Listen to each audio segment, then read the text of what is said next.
Eh bien, aujourd'hui, nous allons parler d'une leçon très importante. Nous allons parler notamment des pronoms personnels.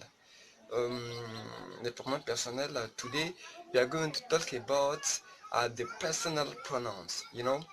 The personal pronouns are very important in the building of sentences in English. Donc, les pronoms personnels jouent un grand rôle, n'est-ce pas? Un rôle important dans la construction des phrases en anglais.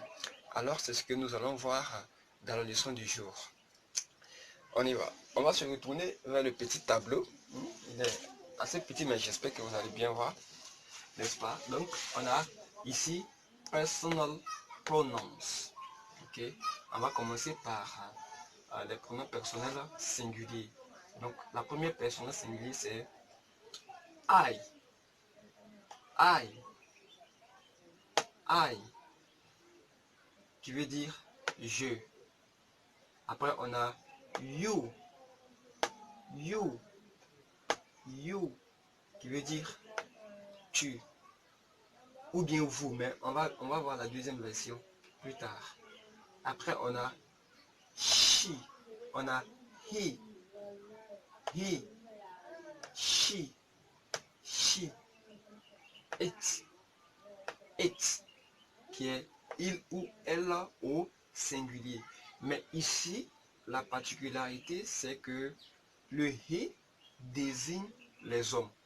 Le he désigne les personnes du sexe masculin. She désigne les personnes du sexe féminin, donc les femmes ou bien les filles. D'accord? Ici, le it désigne les choses inanimés, c'est-à-dire les objets ou les animaux. D'accord? Voilà.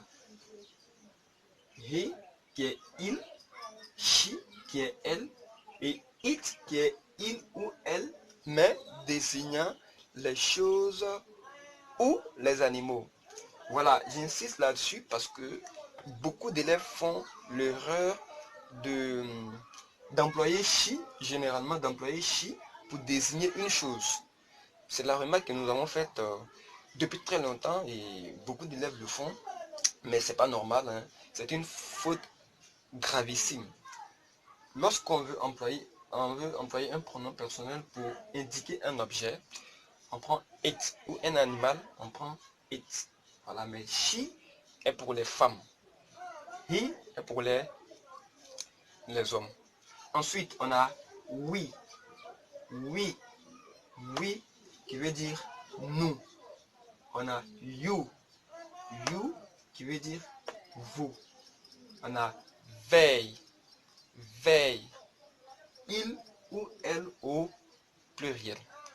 Il ou elle au pluriel. Maintenant, nous allons voir des exemples. Ok. I eat rice. I eat rice. Ok. She plays tennis. She plays tennis. Ok. Mais ici, la particularité de la troisième personne du singulier, c'est que le verbe prend S au présent simple de l'indicatif. The simple present. Le verbe prend S à la troisième personne du singulier. Alors, si nous avions mis he plays tennis, she plays tennis.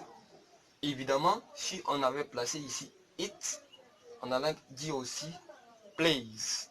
Voilà, c'est la particularité de la troisième personne du singulier au présent simple de l'indicatif. Alors, they travel to Paris. They travel to Paris. Ok, on revient là-dessus. I eat rice. Je mange du riz. She plays tennis. Elle joue au tennis. They travel to Paris. il ou elle voyage à Paris. D'accord? Voilà. Donc je pense que c'est très clair, hein. C'est très explicite, hein. On vient de finir tout juste avec les personal pronouns. On va passer maintenant à la rubrique des faux amis comme on l'avait annoncé dans la vidéo d'annonce. A tout de suite.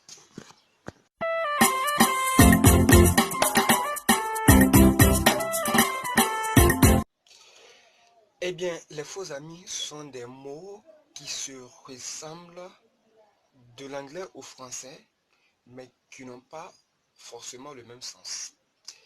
Voilà. Généralement, ces mots trompent beaucoup, créent la confusion dans la tête des débutants, okay, des nouveaux apprenants.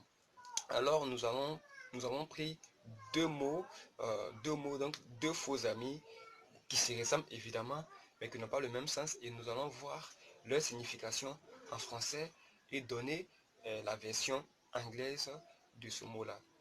Alors, nous avons pris aujourd'hui actually. Actually, qui ne veut pas forcément dire actuellement. Actually ne veut pas dire actuellement. Actually est un mot anglais qui veut dire vraiment, en fait. D'accord? Vraiment. Vraiment. Ou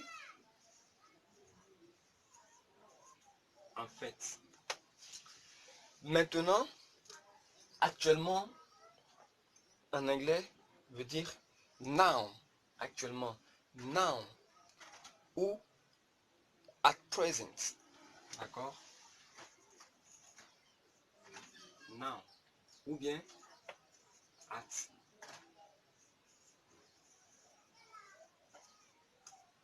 present. Voilà. Je pense que c'est clair pour les faux amis d'aujourd'hui. Okay. Actually, vraiment, ou en fait. Maintenant, actuellement, en anglais, donne now ou at present. Ok. C'est la fin de cette vidéo. J'espère que vous avez aimé. Et si c'est le cas, n'hésitez pas à me donner un gros like. N'hésitez pas à vous abonner à la chaîne.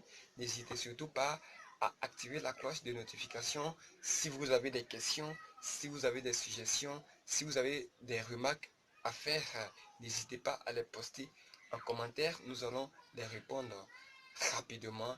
Et on se dit goodbye. See you later.